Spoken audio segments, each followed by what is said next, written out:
because, here's the Supreme Court. This is what pisses me off. Uncle Clarence and his insurrectionist wife, Ginny Thomas, who was involved in the insurrection. There is no... See, if this were not... Okay, how do I put this? If this court was legitimate,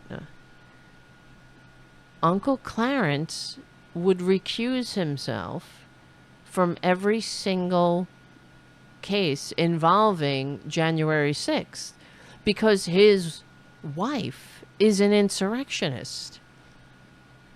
While legal experts have argued that Uncle Clarence should recuse himself from any cases involving January 6th or Trump's efforts to overturn the election, but he hasn't done so because that's Republicans for you. Being a Republican means never saying you're sorry. And now, on top of everything that they're doing to, help Trump escape consequences for his life of crime, they are injecting themselves into this January 6th insurrection case. There have been many violent protests that have interfered with proceedings.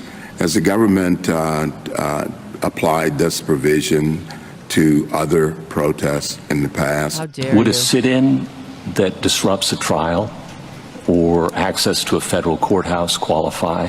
Would a heckler in today's audience qualify? Let's say that today, while you're arguing or Mr. Green is arguing, 5 people get up, one after the other, and they shout either keep the January 6th insurrectionists in jail or free the January 6th patriots. And as a result of this, our police officers have to remove... having the corruptly mens rea, but that's just because I'm not...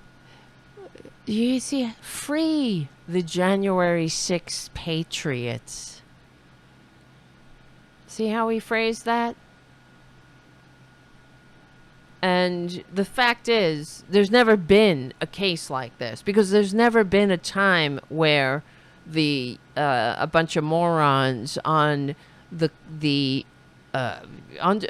on a lie spread by their dear leader have stormed the Capitol to stop the countings of the ceremonial counting of the electoral votes. So for them this is what the Solicitor General defends or argues. Aware of that circumstance ever happening prior to January 6th. So for Uncle Clarence and the rest of the maggot on the illegitimate Supreme Court to say that this is unprecedented.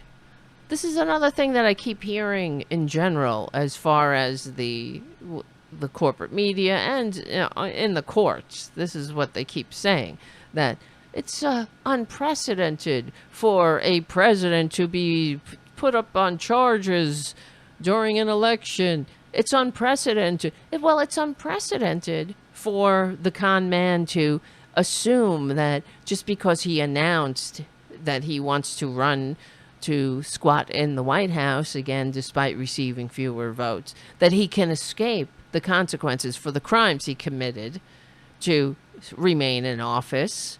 That's unprecedented. So, yeah, it is unprecedented for this to be happening, but we've never had a more abhorrent parasite who hates this country trying to obtain power again. And we've never had this Supreme Court so corrupted and so in the pocket of billionaires. Because make no mistake, that's what this is all about. Billionaires trying to destroy this pesky government of ours because it's the only entity large enough and strong enough to stand in the way of them turning us into nothing but hosts from which to suck profit and discard. That's it. They're greedy. They're self-serving. This, they could only operate. I guess they're really, this is the other thing that's so annoying, is that they're such masters of the universe, but They can't seem to make a buck unless they can manipulate and have all the rules in their favor, the laws to just bent to their agenda. They can't seem to make it like the rest of us. We seem to be able to get through without, while they have their boots on our neck constantly, right?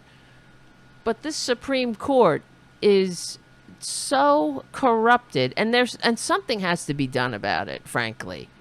The fact that Uncle Clarence is so brazenly being kept as a pet of these billionaires is one thing, but to not even care about the appearance of impropriety by the mere fact that his wife is an insurrectionist involved in the insurrection, and he doesn't have any qualms about sitting in judgment of anything involving the insurrection.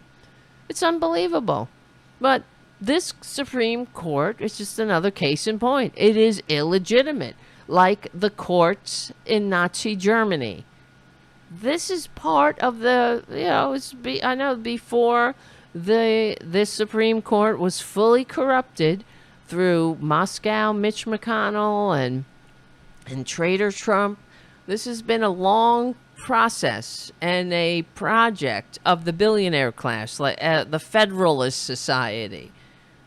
Because it doesn't matter if the laws are deemed unconstitutional, whatever the hell that they do to fix the facts around the policy. It doesn't matter what happens out here in the real world.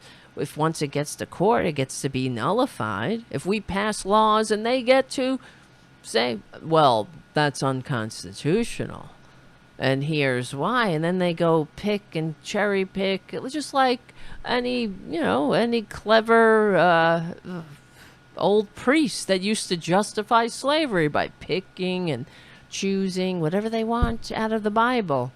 It's the same thing. They apply that tactic to the law. They fix the facts around the policy, and that is all that they do. And for them to take these cases, to step in to the January 6th insurrection and basically try to nullify the laws that, or any of the consequences that people are facing. There are people in jail right now because of the very law that these illegitimate Supreme Court traitors, these unfit, unqualified, and also these, these people, they have no honor. They're about to, if they rule in the way that it seems that they're heading, that some of these traitors are going to come flying back out of the belfry, back on the streets. And this is what happened in Nazi Germany. Here we go.